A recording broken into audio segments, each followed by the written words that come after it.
Hello, welcome back to Rod's Menagerie. Today I'm going to be taking a yoga laptop. I keep wanting to say Yoda, go figure. But the hinges are slightly broken.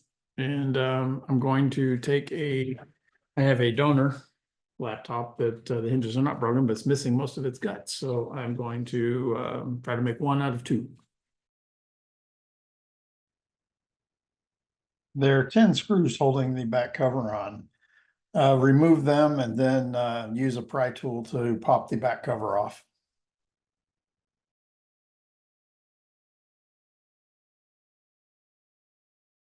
I started by removing the hinge screws on the upper right and upper left. There's 4 on the right and 2 on the left. And I probably should have actually started with the battery, but I did these first and then I moved on to the battery and one of these back covers, but you'll see. I removed the 2 screws holding the small black plate on, then just set the whole thing aside. Next, I removed the 3 screws holding the battery in place and then disconnected the cable, and then the battery can just be set aside. My cable was fairly well jammed in there and had to use a pry tool to get it out, but it finally popped out. There is 1 screw holding the hard drive in place. Just remove that, then the hard drive pops out and just set it aside. There are 4 screws holding the motherboard in place. Remove them, but don't take the motherboard out just yet. There are 7 ribbon cables that need to be unplugged. Go ahead and do that now. Remove the 2 screws holding this fan down. This is a close-up of the wires you remove, and they just snap on like Legos. White on the right, black on the left. Okay, now you can move the motherboard to the side. Go ahead and do that, and then the black and white wires are on little clips along the fan. Go ahead and disconnect them from that. Along the top back of the chassis, the 2 black and white wires, and then that 3rd cable from the left need to be uncoiled from plastic clips. And then just make sure that they're disconnected. I think there's about 6. Just make sure they're all uncoiled.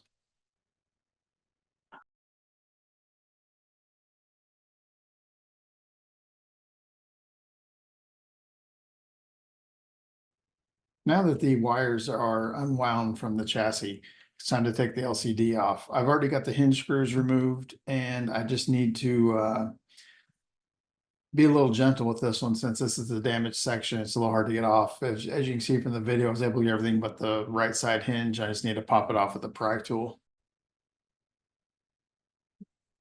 Now it's time to install the donor display I have. I got this off eBay very cheaply, but I'm going to go ahead and reattach it in reverse order and put this thing back together. I got the hinge mountings in position and then closed the laptop lid so that I could lay it down on the table and then screwed in both hinges to the base chassis.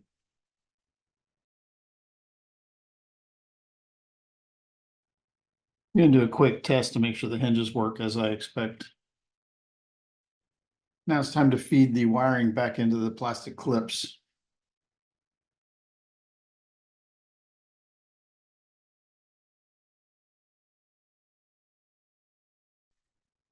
Now it's time to reinstall the motherboard. First off, you want to put it into place and just make sure you don't cover up any of the cables. You want to make sure you move them all out of the way. The ribbon cables are pulled out and prepped for reinstallation. You just don't want to accidentally cover one up, then put the screws in and trap them. Here I'm attaching the cooling fan with 2 screws. Reattach the white and black clip-on cables. The white cable goes on the right and the black on the left. Reattach these 7 plug-in cables. Some are ribbon, some are not.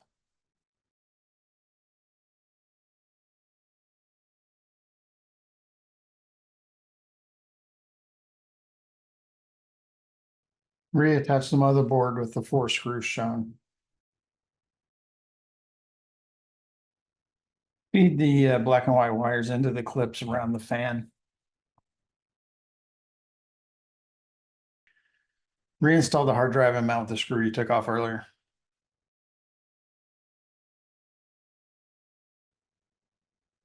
It's time to reinstall the battery. So just lay it in place and plug in the cable and then screw in the 3 retaining screws.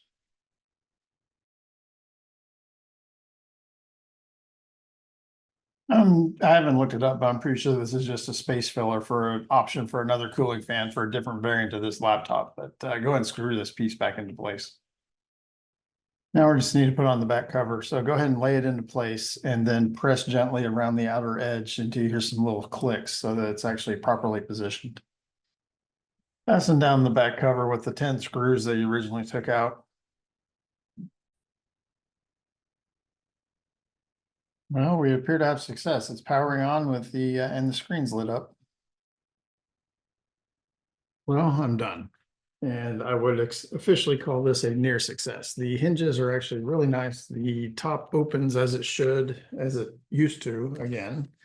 The drawback is that the donor laptop that I had with the LCD had a crack in it. And I actually knew when I ordered it, I knew it had a crack in it, but that crack turned out to be more than just this corner. There's some damage up here in the upper left when facing the screen as well. So the screen still works. It just has some flaws in it, but it's much better than the original. So I'll call it a win.